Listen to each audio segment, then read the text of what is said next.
Halo anak-anak, jumpa lagi dalam pembelajaran PLSBB. Kali ini kita masih membahas mengenai kedatangan bangsa Barat dan pengaruhnya di Pulau Timor dan Alor. Untuk pertemuan ini kita akan membahas mengenai kedatangan bangsa Belanda dan pengaruhnya di Pulau Timor dan Alor. Kita simak pembelajaran kita hari ini.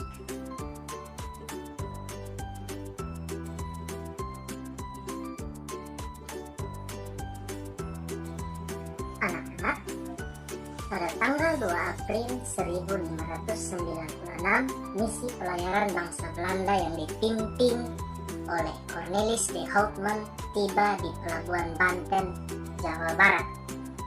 Salah satu misi pelayaran Belanda ini terdiri dari 4 kapal yang dilepas berlayar ke dunia timur. Nah, misi pelayaran ini untuk mencari rempah-rempah yang menjadi barang dagangan primadona di Indonesia pada waktu itu. Anak-anak, kemudian setelah mereka dari Banten, mereka pun bergerak ke Batavia dan menetap di sana. Sekarang Batavia adalah ibu kota Jakarta.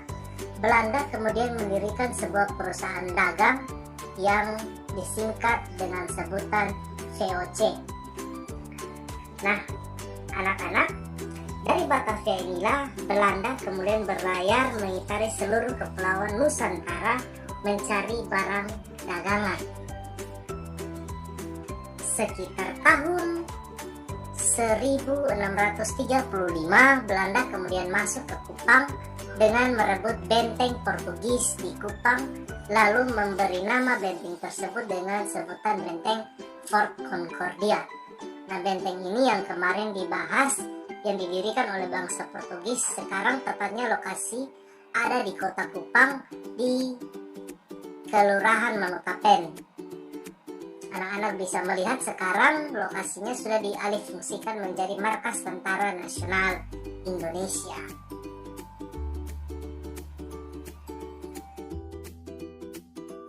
Nah, anak-anak, namun baru tahun 1657 pemerintah Belanda memindahkan pusat pemerintahan dari Solor menuju ke Kupang.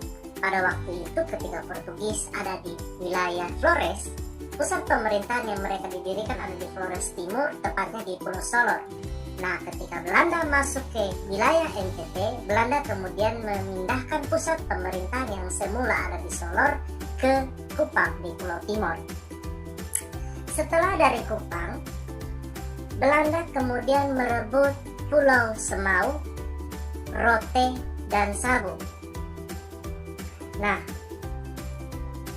perebutan ini disertai dengan perlawanan yang gigih oleh masyarakat yang tinggal di pulau-pulau tersebut.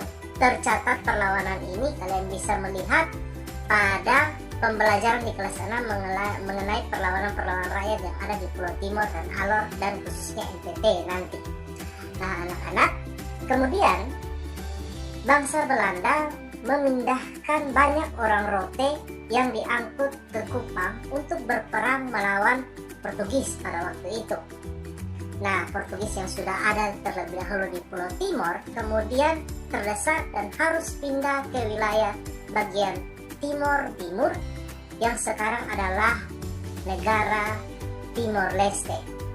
Lalu bangsa Belanda kemudian menguasai seluruh Pulau Timor bagian barat dari kota Kupang hingga Atambua di Belu.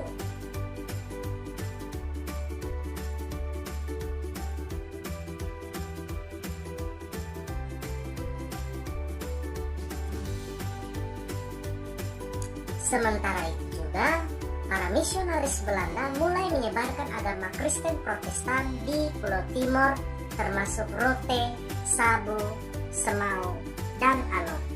Anak-anak, hal inilah yang menyebabkan sebagian orang Rote, Sabu, Semau, Timor, dan Alor menganut agama Kristen Protestan hingga sekarang ini. Akan tetapi, lama-kelamaan pemerintah Belanda mulai dibenci dan dimusuhi oleh rakyat daerah Pulau Timur dan Alor. Nah, hal ini disebabkan karena Belanda menetapkan pajak yang tinggi yang membebani rakyat dan juga menetapkan kerja rodi, membuka jalan-jalan dan perkebunan serta pertanian yang membuat menderita rakyat-rakyat di Pulau Timur dan Alor. Hal ini juga yang memicu terjadinya perlawanan-perlawanan yang ada di setiap daerah di wilayah Nusa Tenggara Timur.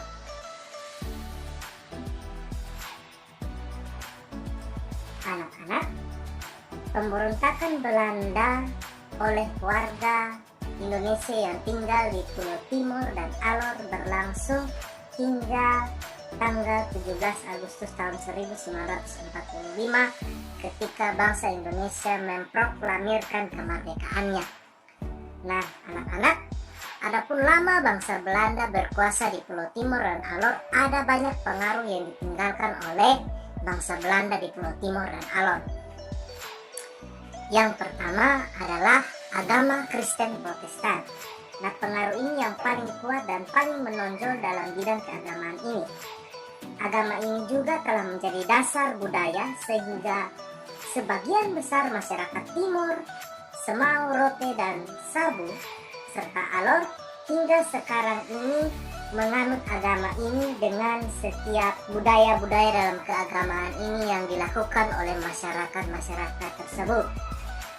Juga banyak nama keluarga-keluarga yang menganut agama Kristen menggunakan nama-nama dari agama Kristen Protestan ini.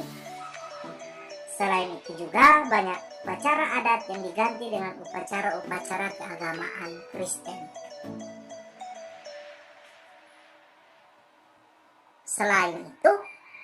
Selain agama Kristen Protestan, dalam bidang kebahasaan, ada beberapa kata bahasa Belanda yang terdapat dalam bahasa Indonesia dan juga dialek Kupang atau bahasa Kupang.